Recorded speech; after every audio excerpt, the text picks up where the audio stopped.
On January the 17th, almost 4 months to the day before the release of the first Star Wars film in 16 years, Newsweek decided to write a little bit about the concerns fans were having about Star Wars. The article wasn't really a review of the film, but more of a counterpoint around things being said on the Star Wars message boards by fans after seeing the first trailer. The fans pointed out people was worried about the cheesy look of the film, saying there was too much CGI. The counterpoint to that was that Lucasfilm and ILM was Jedi Masters at CGI. There was nothing to worry about. They also went on to say Lucas hadn't directed the film since the original Star Wars film, and this could mean troubles for the Phantom Menace. The counterpoint to that, from Star Wars fan, Lucas is God. Another point was the movie was too shiny, too happy.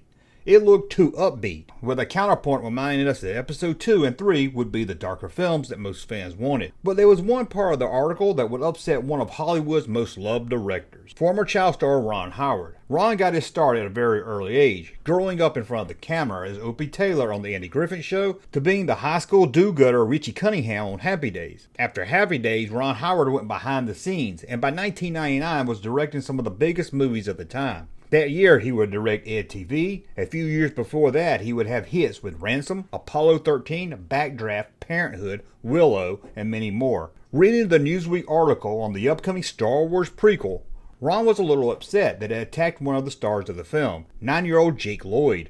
Newsweek said he couldn't act and called him Anakin Skywalker, saying that they heard he stinks in the role.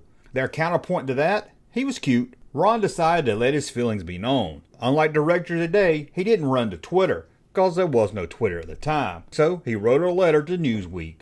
In that letter, he wrote, Dear Miss Cooper, while your Buzz Wars, Episode 1, piece was generally snide and insipid, the pot shot at 9-year-old Jake Lloyd was downright irresponsible. The piece cites unnamed insiders who are critical of this 9-year-old's performance. I have no way of knowing how accomplished or professional he may have appeared during the principal filming, but I seriously doubt these insiders are inside enough to have seen an edited version of the new Star Wars, because I have, and in my opinion, Jake Lloyd is terrific in the film, which, by the way, is truly amazing.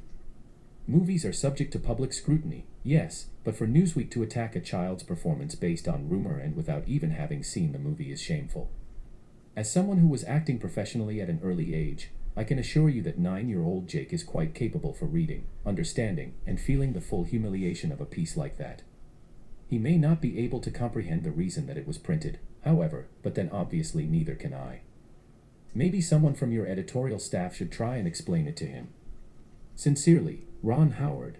We don't know if Newsweek wrote back to Ron Howard, but we do know they got the letter, because on January 31st they printed the letter with the headline, Pick on Someone Your Own Size. Everything was kind of forgotten. A few months later, the writer of the Newsweek article found himself watching The Phantom Menace at an event screening. After the film, he was confused when most of his colleagues were gushing about the film, one even calling it a masterpiece.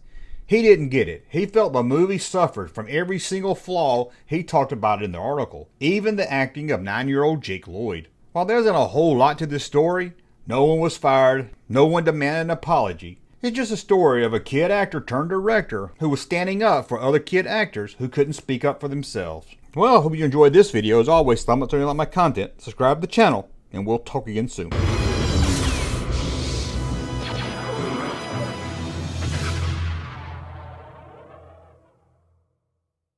Hey, Junkman channel popping though. Thank you, sir, for that unsolicited testimony.